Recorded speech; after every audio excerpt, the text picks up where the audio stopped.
Did get a stage name so that his employer doesn't know he does things like this. Oh. Please put your hands together for Duke Migs!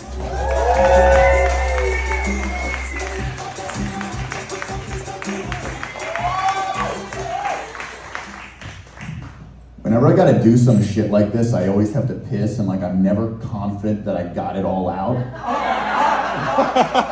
This is not the show to piss your pants at, just in case you were wondering. The only time I don't have to piss at a show that I'm on is when I'm standing right over the urinal and I'm like, nothing's coming out. And then I get up here and I'm like, I'm gonna fucking piss my pants or shit myself, one or the other. On a totally unrelated note, I caught that Michael Jackson movie. That guy's dad was a real dick. That's the moral of the story. No matter how evil your parents are, at least you can always count on music industry executives to have your best interest in mind and do right by you.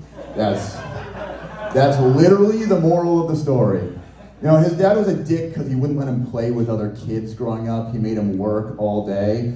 And that's pitching him like a bad guy. And I was the only one in the theater like, at least somebody was keeping him away from children. What? He made him sing and dance all day. Oh no, every little gay kid's worst nightmare. Sounds like horrible. What is he gonna do?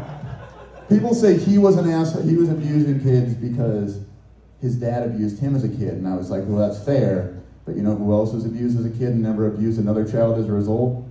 Tito Jackson, and Marlon Jackson, and Randy Jackson, and Jermaine Jackson, and Latoya Jackson.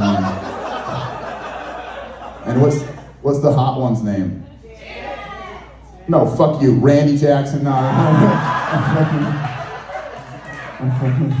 No, everybody who's great at anything like sports or music or some shit, like some cool shit, it's always like, how'd you get so good? And the press conference is like, well, my dad was a supportive guy who was with me every step of the way. He had me in the gym on Christmas, Easter, Thanksgiving, birthdays, working out to get me where I am today. Every time. But you better fucking hope you don't ask your girlfriend how she got so good at sex. And she spits out some shit like that. Because people say women get good at sex because of daddy issues. That's the best case scenario. Last thing you want to do is ask your girlfriend, hey, where'd you learn to suck a dick like that? And she goes, well, my father was a very supportive guy who was incredibly involved in my development. I think we should see other people. I went to on a totally unrelated note, I went to De Leon's. Have you ever been to De Leon's in Omaha? Yeah. And I got around to the window, and the woman working the window, she was like my age. She was holding an 8-month-old baby while she was working.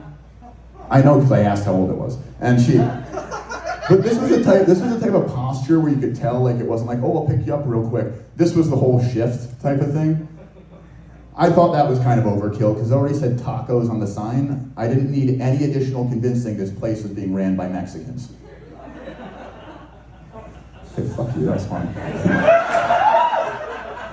She didn't say a word the whole time. She just smiled at me. I don't know if that's because she didn't speak my language or she wanted to have sex with me.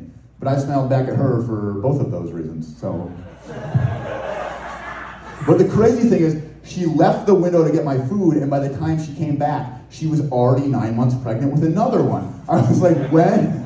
How is this happening? The other one's only 8 months old. Now, while we're on the topic of food from foreign cultures, this is a serious question that I have. Do you guys think in China, they're revolting against puppy mills the same way us in the States are rebelling against processed foods? It's tough to get a dog that doesn't come with like fentanyl in it. It's tough. There's no Whole Foods to Petco. You gotta go on like Facebook Marketplace and be like, yeah, checks out. All right, cool.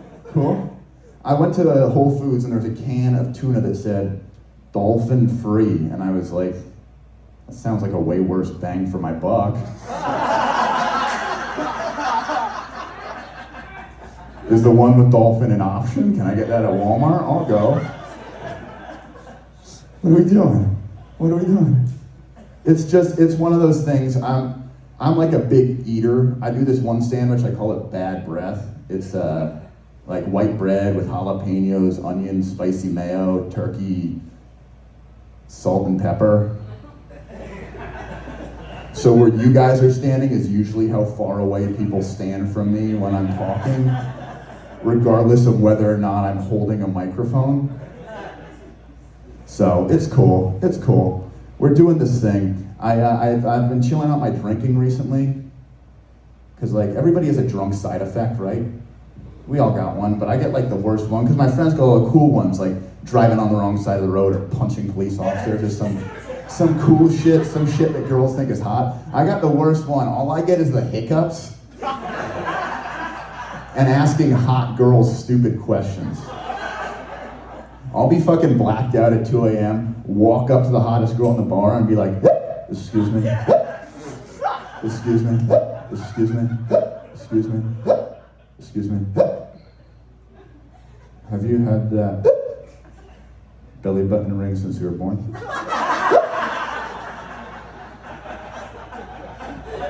I heard you say to your friend that you were Native American.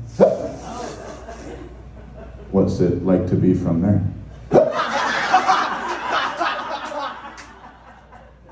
How long ago did you move to the United States? Oh, you're from Council Bluffs? Yeah. I'm from the East Coast originally, so I'm always trying to explain Council Bluffs to people who've never been to Council Bluffs. The only way you can do it is by being like, Council Bluffs is to Omaha what Oakland is to San Francisco, except here the poor shitty side of the bridge is the one the white people live on for some reason.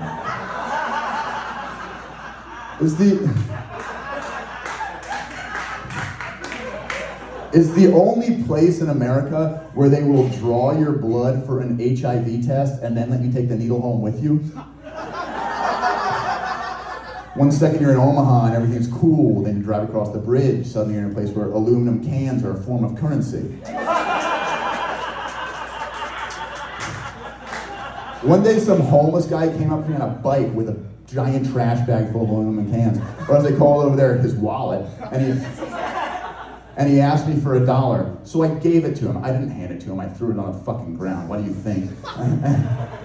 And then I watched him go up to the vending machine outside of Walmart, buy a soda, dump out the soda, and toss the can into his mutual fund. He lost 95 cents on that transaction, and it was still the best dollar I've ever spent. That's my set, thank you.